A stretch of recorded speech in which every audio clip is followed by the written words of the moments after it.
பேருரை நிகழ்த்தினார்கள். அது என்ன அர்த்தம் தெரியுமா? முஸ்லிம் உம்மத்தார்களே, வட்டிக்கு வாங்காதீங்க, வட்டிக்கு விடாதீங்க என்றுதான் அதனுடைய பொருள். ஒரு ஹாஜி ஹஜ்ஜுக்கு போறதுக்கு முன்னாடி வட்டிக்கு விடக்கூடியவரா இருந்தார், ஹஜ்ஜுக்கு போயிட்டு வந்து அந்த தொழிலை இன்னும் அமோகமா செய்யறாருன்னா அவர் ஹஜ்ஜி ஏற்றுக்கொள்ளப்படவில்லை என்றார்கள் பெருமானார் ஸல்லல்லாஹு அலைஹி வஸல்லம் அவர்கள். பெருமானார் அடுத்து சொன்னார்கள் ஹஜ்ஜத்துல் விதாவிலே, பெண்களுக்கான மரியாதை, பெண்களுக்கான அடிப்படை உரிமைகளை முழுவதுமாக பேணி நடத்த வேண்டும். ஒரு பெண் எஜமானன் அல்லாதவரை கணவனாக உரிமையாக தேர்ந்தெடுப்பது தடுக்கப்பட்டது. ஒரு பெண் கணவன் அல்லாதவரோடு பயணிப்பது தடுக்கப்பட்டது.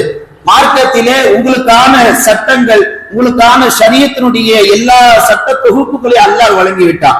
யார் யாருக்கு எவ்வளவு சொத்து கொடுக்கணும்னு அல்லாஹ் குர்ஆன்ல தெளிவா பேசுறான். ஆனா இதற்கு அப்புறம் யாரும் யாருக்கும் உயிர் எழுதி வைக்கிற அந்த பழக்கம் மார்க்கத்தில் இல்லை என்று ஹஜ்ஜத்துல் விதாவிலே பெருமானார் பேசினார்கள். இப்படி ஒவ்வொன்றாக ஹஜ்ஜத்துல் விதாவிலே ஏறக்குறைய ஒரு 10 மணி நேரம் பெருமானார் ஸல்லல்லாஹு அலைஹி வஸல்லம் நீண்ட உரை நிகழ்த்தினார்கள். காரணம் என்னன்னா, ரசூலுல்லாஹ் சொன்னாங்க, அடுத்த ஆண்டு நான் உங்களோடு இந்த ஹஜ்ஜில இருக்க மாட்டேன்னாங்க. அடுத்த ஆண்டு ரசூலுல்லாஹ் மௌத்தாயிட்டாங்க.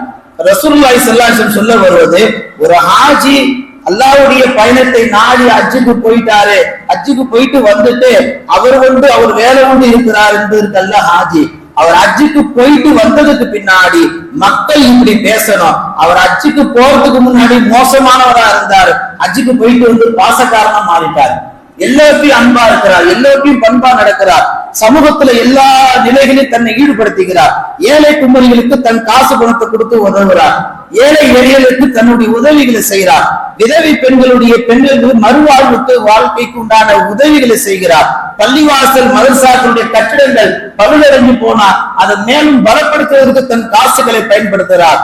மார்க்கத்துல ஷரியத்துல நபிமாருடைய வாரிசு உலமாக்கள் என்று சொல்லப்பட்டதுக்கு பின்னால் ஹஜ்ஜுக்கு போயிட்டு வந்து அந்த உலமாக்களை இன்னும் அதிகமா கண்ணியப்படுத்துறார். இப்படி ஒவ்வொரு நல்ல காரியத்தையும் ஹஜ்ஜுக்கு பின்னால் இப்படி ஒவ்வொரு நல்ல காரியத்தையும் ஒரு ஹாஜி தன்னை ஈடுபடுத்தி கொள்ளணும்.